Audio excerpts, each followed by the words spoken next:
कितनी खूबसूरत ये तस्वीर है, ये कश्मीर है।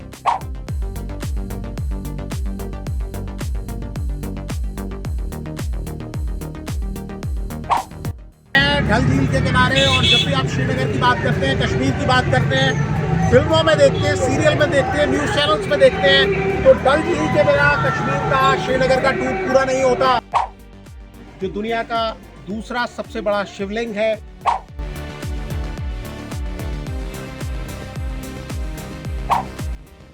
मंदाकिनी सलिल चंदन चर्चिताय नंदीश्वर प्रमथनाथ महेश्वराय मंदार पुष्प बहु पुष्प पूजिताय तस्मै मकाराय नमः शिवाय। ओम नमः शिवाय।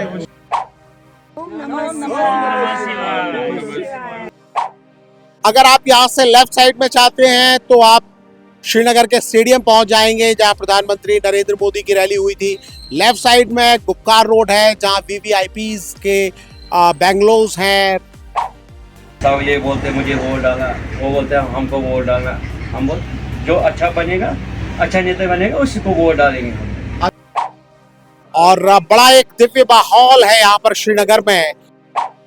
मस्त लग रहा है, कोई टेंशन नहीं, कोई भय नहीं, कोई भ्याम चोडालम कर्दशशिकलाभ्यां निचतपदा फलाभ्यां भक्तेषु प्रकटितम्। हम हिंदुस्तान गवर्नमेंट के आभारी हैं कि हमारे कश्मीर के अंदर बेरोजगारी खत्म हो जाए। मैं सबसे बड़ा निवेदन करता हूँ। निशात बाग में है, मुगल काल की पहचान ये याद दिलाता है। ये जगह श्रीनगर के दिल की अहमियत रखती है। आप देख सकते हैं तिरंगी रोशनी, लाल चौक। इतनी खूबसूरत ये तस्वीर है, जाना मुश्किल है यहाँ से। ये कश्मीर है। आप देख रहे हैं कैपिटल हेडलाइंस और मैं हूँ वात्सल्य राय। हम अभी जम्मू कश्मीर में हैं, जम्मू कश्मीर की राजधानी श्रीनगर में है। राजनीतिक बातों के वीडियो हम आपको काफ़ी दिखा रहे हैं, लेकिन हमने कहा कि आज आपको श्रीनगर के दर्शन कराएं, कश्मीर के इतिहास के बारे में थोड़ी सी बात करें। तो ये जो कश्मीर है, ये ब्रह्मा जी के पुत्र मारीच और उनके पुत्र कश्यप ऋषि से इसका नाता बताया जाता है पौराणिक कथाओं में। कश्यप ऋषि और उनके पुत्रों ने किसी समय यहाँ शासन किया था, ऐसे इतिहास की जानकारी दी जाती है। उसके बाद यहाँ सम्राट अशोक का जिक्र आता है। इतिहास बताता है कि सम्राट अशोक ने अपने साम्राज्य में इस पूरी कश्मीर घाटी को मिलाया था, यहाँ शासन किया था। और अशोक के शासनकाल में यहाँ बौद्ध धर्म का बहुत प्रचार प्रसार हुआ। उसके बाद 6वीं शताब्दी में जब महाराज विक्रमादित्य आए तो फिर हिंदू धर्म का प्रचार प्रसार हुआ। तो ये कश्मीर बड़ी ऐतिहासिक और पौराणिक कथाओं से जुड़ी हुई जगह है। मुगल बादशाह अकबर, जिन्होंने भारत के एक बड़े हिस्से पर लगभग 50 साल तक शासन किया, 1589 में उन्होंने कश्मीर घाटी को अपने शासन में विलय किया, अपने साम्राज्य का हिस्सा इसको बनाया। और उसके बाद जहांगीर, शाहजहां और औरंगजेब तक मुगल सल्तनत का हिस्सा ये पूरी कश्मीर घाटी रही। उसके बाद पठानों ने यहाँ पर शासन किया और 19वीं शताब्दी के शुरुआत में महाराजा रणजीत सिंह, जो एक बहुत बड़े राजा हुए, बहुत दिलेर व्यक्ति थे, उन्होंने पठानों को हराया और इस पर कश्मीर पर, पूरे कश्मीर इलाके पर, जिसे आज जम्मू कश्मीर कहा जाता है, वहाँ उनका शासन रहा। अंग्रेज़ों से फिर बाद में सिख हारे, फिर अंग्रेज़ों ने यहाँ का जो सल्तनत का जिम्मा था वो राजा गुलाब सिंह को दे दिया। वो यहाँ के स्वतंत्र शासक बने और उनके पौत्र, जब भारत आज़ाद हुआ, पाकिस्तान और भारत दो हिस्से बन गए इस पूरे राष्ट्र के, तो उसके बाद हरि सिंह ही वो राजा थे जिन्होंने भारत के साथ विलय पत्र पर दस्तखत किए और विलय पत्र के बाद ये जम्मू कश्मीर भारत का हिस्सा हो गया। अनफॉर्चुनेटली अभी एक हिस्से पर पाकिस्तान का कब्जा है, लेकिन विलय पत्र के मुताबिक राजा हरि सिंह ने ये फैसला किया था कि भारत के साथ जम्मू कश्मीर रहेगा। और बहुत सारे लोग पीओके में, जिसे पाकिस्तान आज़ाद कश्मीर कहता है, लेकिन वो हकीकत में पाकिस्तान का ही उस पर कब्जा है। और वहाँ पीओके के लोग अब लगातार आवाज़ उठा रहे हैं कि हमें भारत के साथ मिलना है।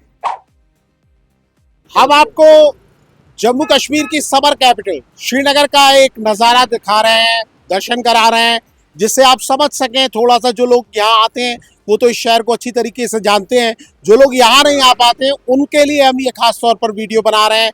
जिस जगह मैं खड़ा हूँ अभी, ये दुर्गा नाग रोड कहलाता है। दुर्गा माता का बड़ा मंदिर है यहाँ पर, और ये मुख्य रोड आप इसको मान सकते हैं। डल झील यहाँ से बमुश्किल 300-400 मीटर की दूरी पर है। जो रास्ता सामने की तरफ मेरे से जा रहा है, आप ट्रैफिक जाते हुए देख सकते हैं, वो सीधे डल झील, जिसका हम आपको नज़ारा करा ही रहे हैं आज की तारीख में। और मेरे पीछे ये जो सोनवार रोड कहलाती है, ये सोनवार रोड अगर आप यहाँ से लेफ्ट साइड में चाहते हैं तो आप श्रीनगर के स्टेडियम पहुंच जाएंगे, जहां प्रधानमंत्री नरेंद्र मोदी की रैली हुई थी। लेफ्ट साइड में गुपकार रोड है, जहां वीवीआईपीज के बेंगलोज हैं, घर हैं, बड़े बड़े घर हैं, मुख्यमंत्री पूर्व मुख्यमंत्री जहां रहते हैं। वही राजभवन भी है, जहां एलजी साहब रहते हैं। पहले यहाँ जब फुल स्टेट था या बाद में जब स्टेटहुड होगा तो वो राजभवन जहां राज्यपाल रहते हैं। तो ये वो इलाका है, बहुत ही वीवीआईपी इलाका है। यहाँ कई सारे होटल्स हैं। आप बाहर से आते हैं तो ये मौसम, खास तौर पर सितंबर का मौसम, ऑनवर्ड मौसम यहाँ का ऑफ सीजन कहलाता है। अगर आप गर्मी में आते हैं तो यहाँ पर आपको रहने की भी जगह नहीं मिलेगी। बहुत सुबह से ही ट्रैफिक शुरू हो जाता है। हालांकि शाम यहाँ जल्दी होती है श्रीनगर में, शाम के वक्त ट्रैफिक जल्दी बंद हो जाता है, लेकिन इस समय आप देखेंगे कि गाड़ियों की कतार लगी रहती है दिन भर। तो बहुत अहम इलाका श्रीनगर का ये है। आइए अब आपको ले चलते हैं श्रीनगर के शंकराचार्य मंदिर। 244 सीढ़ी चढ़कर हम ऊपर जाएंगे। भगवान शंकर का ये मंदिर है, बहुत प्राचीन मंदिर है।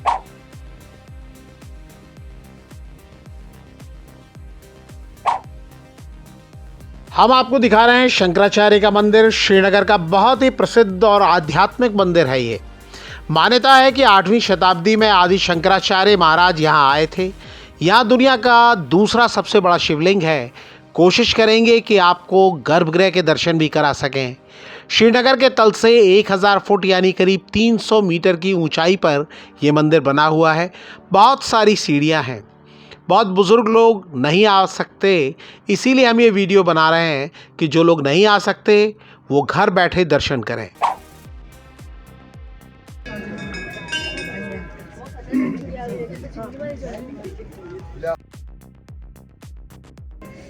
बहुत ही दिव्य स्थल है ये। जैसा हमने आपको बताया कि नीचे कश्मीर घाटी, चारों तरफ हिमालय पर्वत, और कश्मीर घाटी से लगभग 300 मीटर यानी 1000 फुट की ऊंचाई पर ये मंदिर है। मेरे पीछे आप देख सकते हैं गर्भगृह, लेकिन गर्भगृह के अंदर तस्वीरें लेने की अनुमति नहीं है। एक तस्वीर हमने ली है अनुमति लेकर, वो भी। कश्मीर का ब्रज क्षेत्र से बड़ा पुराना रिश्ता है। जैसा मैंने आपको बताया था कि 1589 में अकबर ने कश्मीर घाटी को अपने साम्राज्य का हिस्सा बनाया, और उसके बाद जब जहांगीर बादशाह बने तो उस समय सभी जानते हैं कि जहांगीर का कश्मीर से किस तरह का लगाव था। वो मुगल गार्डन भी हम आपको दिखाने वाले हैं। और यहाँ कश्मीर की मिट्टी गई थी जो आगरा में अंगूरी बाग बना है उसके लिए। और मेरा खुद का जुड़ाव आप सभी देखने वाले, कैपिटल हेडलाइंस को देखने वाले जानते हैं कि मैं मूल रूप से मथुरा में रहने वाला हूँ। मथुरा में मैं पैदा हुआ हूँ। और सौभाग्य देखिए कि यहाँ शंकराचार्य महाराज के मंदिर में भगवान शिव के दर्शन करने यहाँ हम आए, जो दुनिया का दूसरा सबसे बड़ा शिवलिंग है। यहाँ पर लगभग 250 सीढ़ियाँ चढ़कर आप आते हैं। उसके बाद 50-60 सीढ़ी चढ़कर गर्भगृह जाते हैं। और जैसे ही हम दर्शन करके निकले तो हमें एक ऐसे सज्जन मिले जिनकी जन्मस्थली भी मथुरा है, आगरा में वो रहते हैं। तो एक जुड़ाव है जो आगरा, मथुरा, ब्रज क्षेत्र का और कश्मीर का, वो यहाँ पूरा हुआ। सर, मैं आपका नाम जानना चाहता हूँ। अनुपम दीक्षित कहते हैं। मंदाकिनी सलिल चंदन चर्चिताय नंदीश्वर प्रमथनाथ महेश्वराय मंदार पुष्प बहु पुष्प पूजिताय तस्मै मकाराय नमः शिवाय। ओम नमः शिवाय। आपकी बहुत बहुत कृपा हुई। कृपा तो देखिए प्रभु की है। आपने हमें देखा, आपने कहा कि आप अच्छा काम कर रहे हैं। पता नहीं आपने कैसा कहा, प्रभु की प्रेरणा थी या जो भी था। मैं ये भी समझना चाहूँगा कि आपने हमें देखते ही ऐसा क्यों कहा। इसलिए कहा कि हर एक कोई नहीं आने की हिम्मत रख सकता है। यहाँ पर 250 सीढ़ियाँ चढ़ करके और फिर यहाँ तक आए। टाइम आए इधर, सब पूरा ग्रुप है हमारा जी। 32 डेज ऐसा। श्रीनगर आप आए हैं, कश्मीर आप आए हैं, यहाँ इलेक्शन भी चल रहा है, एक फील है यहाँ। किस तरह का आपको लग रहा है दीक्षित जी? पहले आप बताइए। मैंने तो बहुत चेंज देखा। मेरा दूसरा अवसर है कि मैं कश्मीर आया हूँ, और दोनों टाइम आकर के मेरे को ऐसा महसूस हुआ कि कश्मीर बिल्कुल बदल गया। 1970 में मेरा मौका मिला था कश्मीर आने का, तो मैं जम्मू में था, तो मुझसे कहा कि आप मत जाइए। हम मुंबई से आए हैं। नरेंद्र सिंह जाजियर मेरा नाम है जी। और हम लोग पूरा एक ग्रुप है हमारा, 32 मेंबर हम आए हैं मुंबई से। और बहुत मज़ा आ रहा है श्रीनगर कश्मीर घूमते हुए। वो कैसा लग रहा है एकदम बहुत मस्त लग रहा है, कोई टेंशन नहीं, कोई भय नहीं, कोई का नहीं है। एक माँ है, शंकराचार्य मंदिर देखने के लिए आई हैं और जैसा हमने बताया था कि परमिशन लेके एक तस्वीर हमने ली भगवान शिव के, जो दुनिया का दूसरा सबसे बड़ा शिवलिंग है उसके, इसीलिए कि जो लोग नहीं आ पाते हैं, नहीं दर्शन करने जा पाते, बड़ा मन में होता है। माँ के मन में भी बहुत था, ये जाना चाहती थी लेकिन नहीं जा पाई, तो हम जो अभी तस्वीर लेकर आए हैं हमने उनके दर्शन कराए। जी क्या नाम है माँ आपका? गोमती अम्मा। शिव की आप भक्त हैं, शिव की भक्त है जी, काफी कुछ आपको याद भी है माँ। फिर मैं तो शंकराचार्य का शिवानंद लहरी 100 श्लोक पूरा करके ओम नमः शिवाय लिखती हूँ। फिर शिवरात्रि के टाइम पर उपवास करके वो लिखने वाला ओम नमः शिवाय पेपर समुद्र में दे के पानी, समुद्र का पानी ऐसे करके फिर तो मैं खाना खाती हूँ, सोती हूँ। वाह माँ, आप तो बहुत बड़े भक्त हैं। माँ कुछ सुनाइए कुछ शेर। फिर सौंदर्य लहरी 100 श्लोक अभी तो पढ़ते रहती है मैं। शिवानंद लहरी, सौंदर्य लहरी दोनों शंकराचार्य लिखा हुआ है, इसके लिए मैं तो प्रणाम करती हूँ। ओम नमः शिवाय। माँ आप कुछ बताइए हमारे देखने वालों को। कलाभ्याम चूडालं कृतशशिकलाभ्यां निजतपदा फलाभ्यां भक्तेषु प्रकटितबलाभ्यां भवतु मे शिवाभ्यां स्तोक त्रिभुवन शिवाभ्यां कृतिवनर्भवाभ्याम् आनन्द स्फुरदनुभवाभ्यां नदिरियम्। जगत कल्याण के लिए शिव की प्रार्थना है, शिव जगत का कल्याण करने वाले हैं और ये कश्मीर जो है शंकर की भूमि है, शिव की भूमि है। और शायद वो तस्वीर हमने जो ली विशेष अनुमति लेकर ली, माँ के लिए ही ली। यहाँ से ऊपर बहुत सीढ़ियाँ हैं, नहीं ऊपर जा पाएंगी, इन्होंने दर्शन किए और हमारा बड़ा सौभाग्य है कि इनको हम दर्शन करा सकें। और अब धूप खिल गई है और हम आ पहुँचे हैं डल झील के किनारे। और जब भी आप श्रीनगर की बात करते हैं, कश्मीर की बात करते हैं, फिल्मों में देखते हैं, सीरियल में देखते हैं, न्यूज़ चैनल्स में देखते हैं, तो डल झील के बिना कश्मीर का, श्रीनगर का टूर पूरा नहीं होता। और आप देख सकते हैं बड़ी खूबसूरत डल झील नज़र आती है। समय की थोड़ी कमी है, नहीं तो हम आपको शिकारा राइड भी दिखाते। पीछे आप देख सकते हैं पूरा हिमालय पर्वत आपको नजर आएगा, बहुत विशाल दूर तक फैली हुई डल झील है। शिकारा चल रहे हैं और सामने से प्रचार गाड़ियाँ गुजर रही हैं और ये पीडीपी की प्रचार गाड़ी हमारे सामने से अभी गुजरी है। 25 तारीख को श्रीनगर में वोटिंग होनी है। कुछ स्थानीय लोग भी हमारे साथ हैं, उनसे हम बात करेंगे, लेकिन उसके पहले बता दें कि जब आप यहाँ आते हैं शिकारा राइड के बिना, डल झील देखे बिना आपका श्रीनगर और कश्मीर का टूर पूरा नहीं होता, ऐसा माना जाता है। इसमें हाउस बोट भी है, दूर से आप देख सकते हैं, करीब से भी हम आपको हाउस बोट दिखाएंगे। बहुत ही खूबसूरत है। शाम के समय और भी जब थोड़ा सूरज ढल जाएगा तो और भी अच्छा सूदिंग माहौल होता है। अक्टूबर में तो मौसम और भी बेहतर हो जाएगा, प्लीजेंट हो जाएगा। सुबह शाम अभी भी यहाँ ठंड पड़ने लगी है और अक्टूबर से यहाँ बर्फबारी भी पहाड़ों पर शुरू हो जाती है, उसके बाद ठंड का असर रहता है। चेंज आया है यहाँ कश्मीर में, बहुत क्या चेंज आया, कैसे यहाँ चेंज आया? मैं गवर्नमेंट से आपकी रिसालत से जरूर कहूँगा कि हमारे कुछ चीज़ों में जो अभी चेंजिंग बाकी है, जैसे हमारे एक नागरिक आम शहरी जो हैं उन्हें राशन की सुविधाओं में बहुत चेंजिंग कर दी है। मसले मिसाइल है क्योंकि इलेक्शन का समय है, अगर आप लोग कुछ शेयर करना चाहें, क्या नाम है आपका? तो मेरा नाम डॉक्टर अली, मैं केरला से हूँ। और आप केरला से हैं, वोट यहाँ चलाते हैं, केरल से आए हैं, आप यहाँ के हैं जी, क्या नाम है आपका जी? गनी साहब है, क्या कहेंगे? नंबर दे दो, ठीक है। कुछ नहीं कहते हैं, मीडिया में नहीं कहते, कई लोग मीडिया से बात करने को तैयार नहीं होते, आप भी नहीं बात करते हैं पैगाम जी। देना चाहूँगा कि हमारी सत्ता के अंदर आना, असेंबली में आकर के गुना को अपने आइन को मान करके आइन के तहत चलना हमारे लिए बहुत शौक़ बाजी है। हम हिंदुस्तान गवर्नमेंट के आभारी हैं कि हमारे कश्मीर के अंदर बेरोज़गारी ख़त्म हो जाए। मैं सबसे बड़ा निवेदन करता हूँ अपनी सरकार को, अपनी राष्ट्रपति से मैम को और हमारे होम मिनिस्टर साहब को, हमारी बेरोज़गारी पे ज़्यादा से ज़्यादा कार्रवाई करें कि हमारी बेरोज़गारी ख़त्म हो जाए। बेरोजगारी कम हो, ये एक बड़ी दिक्कत है और रोजगार के साधन डेवलप करे सरकार, और तमाम लोग यही चाहते हैं। आप कुछ कहना चाहेंगे? हाँ, यहाँ एक खास बात और है कि यहाँ जो लुकलाइट्स हैं वो कैमरे पर मीडिया से बात नहीं करना चाहते। कैमरा काफी चीजें बताते हैं, कैमरे पर अगर वो पॉलिटिकल पार्टी से जुड़े हुए लोग हैं तो भले ही बात करेंगे, लेकिन जैसे ही आप कैमरा ऑन करेंगे शायद कोई बात नहीं करना चाहता। हम जितने लोगों से मिले, जिन लोगों से हमने बात करने की कोशिश की, ऑफ कैमरा कई लोगों ने बात की, लेकिन कैमरे पर अपनी बातों को रखना नहीं चाहते हैं। हालांकि इस वीडियो में हम राजनीति की उतनी बात भी नहीं कर रहे, हम कश्मीर को दिखा रहे हैं, कश्मीरियत को दिखा रहे हैं, ढोलकाम को दिखा रहे हैं, और ये बहुत खूबसूरत नजारा है। जब कभी आप आएंगे, आना चाहेंगे तो आप इस जगह जरूर आएंगे, मुझे यकीन है। और जो लोग नहीं आ पाते, किन्हीं वजहों से नहीं आ पाते, उम्र की वजह से नहीं आ पाते या बाकी और दिक्कतों की वजह से नहीं आ पाते, उनके लिए वीडियो वो घर बैठे इन चीजों को देख सकते हैं, इन जगहों को देख सकते हैं जिनको देखने के लिए पूरी दुनिया तरसती है, जिनके लिए कश्मीर को धरती का स्वर्ग कहा जाता है। कितनी खूबसूरत ये तस्वीर है। ये कश्मीर है और ये श्रीनगर है जिसके दर्शन हम आपको करा रहे हैं, एक नज़ारा करा रहे हैं। बेसिकली इलेक्शन के दौरान माहौल हम परखने के लिए आए थे। बहुत ज़्यादा शहर में शोर शराबा चुनाव का नहीं दिखता है, टूरिस्ट की भीड़ दिखती है जिसके लिए श्रीनगर मशहूर है। और इस समय हम निशात बाग में हैं। मुगल काल की पहचान ये याद दिलाता है। जहांगीर जब शासक थे, उन्होंने अपनी वाइफ बहरुन्निसा, जिनको नूरजहां कहा जाता था, उनके लिए यहाँ कई बाग बनाए। ये निशात बाग है, बहुत ही खूबसूरत बाग ये बना हुआ है। आज तक, यानी आप ये समझिए कि 7वीं शताब्दी में ये बना और उसके बाद आज तक इसका क्रेज बना हुआ है यहाँ पर। और मुगल शासक जिस तरीके से यहाँ पर शासन करते रहे, तो उन्होंने यहाँ के इस इलाके की खूबसूरती को भी बढ़ाया। इस तरह के बाग है, बीच में से पानी निकलने का प्रबंध है, अंदर बाग बगीचे हैं जिनको देखने के लिए दुनिया भर से लोग आते हैं।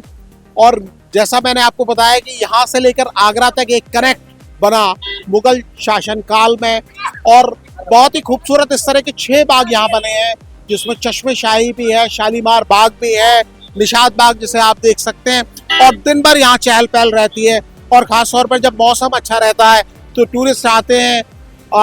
श्रीनगर अब उतना ठंडा नहीं है जो कि एक जमाने में हुआ करता था, लेकिन फिर भी मैदानी इलाके से यहाँ का तापमान अब भी बहुत अच्छा है।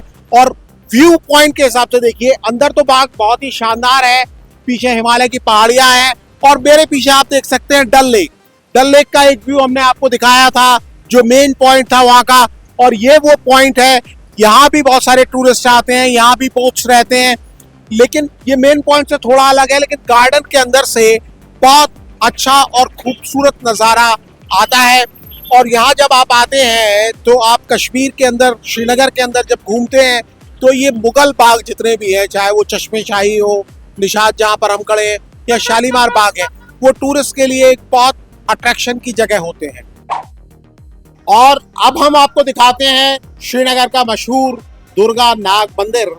आपको अंदर लिए चलते हैं। बड़ा प्रसिद्ध यहाँ का मंदिर है, दर्शनार्थियों की भीड़ लगी रहती है, पूरा इलाका इसी मंदिर के नाम से ये जाना जाता है। आइए आपको अंदर लिए चलते हैं। बड़ी संख्या में यहाँ दर्शनार्थी आते हैं, और खास तौर पर जब नवरात्रि का समय होता है, जब माता दुर्गा से जुड़ा कोई त्योहार होता है, तब लोग आते हैं। और यहाँ बहुत अच्छा सरोवर बना हुआ है, शंकर भगवान का शिवलिंग है, बड़ा दिव्य, पूजा करने वालों को भी आप देख सकते हैं यहाँ पर आते हैं। आज भीड़ कम है। ये मंदिर का गर्भगृह आप देख सकते हैं, माँ दुर्गा की दिव्य प्रतिमा है, और बड़ा एक दिव्य माहौल है यहाँ पर श्रीनगर में। और जिस तरीके से हमने आपको पहले भी बताया कि मंदिरों का शहर है, एक दिव्यता की अनुभूति आप करते हैं। हिमालय का क्षेत्र है, ये चारों तरफ पहाड़ है, बड़ी दिव्य अनुभूति होती है, जो आध्यात्मिक चेतना जागृत करने वाली स्थितियां यहाँ स्वयं ही आ जाती हैं। बहुत ही दिव्यता की अनुभूति आप यहाँ करेंगे, और कभी श्रीनगर आते हैं तो आप इस मंदिर को जरूर देखना चाहेंगे। और चलते चलते हम आपको छोड़ जाते हैं श्रीनगर के लाल चौक की तस्वीरों के साथ। ये जगह श्रीनगर के दिल की अहमियत रखती है। आप देख सकते हैं घंटा घर, तिरंगी रोशनी, लाल चौक पर टूरिस्ट की भीड़ बनी रहती है, बहुत भीड़ जुटती है। बाहर से आने वाले ज़रूर देखना चाहते हैं ये जगह। लाल चौक से जुड़ी कहानी आपने ज़रूर सुनी होंगी। यहाँ लहराता तिरंगा आप देख सकते हैं, जिसको देख पूरे भारत को गर्व होता है। हमने आपको श्रीनगर का दर्शन कराया। ये वीडियो आपको कैसा लगा हमें ज़रूर बताएंगे। अगर ये वीडियो अच्छा लगता है तो दूसरे लोगों के साथ भी शेयर करें। जो लोग कश्मीर नहीं आ पाते हैं, श्रीनगर नहीं आ पाते हैं, वो इन तस्वीरों के ज़रिए श्रीनगर को महसूस कर सकते हैं। वो कह सकते हैं कितनी खूबसूरत ये तस्वीर है, और हम कहेंगे जाना मुश्किल है यहाँ से, ये कश्मीर है।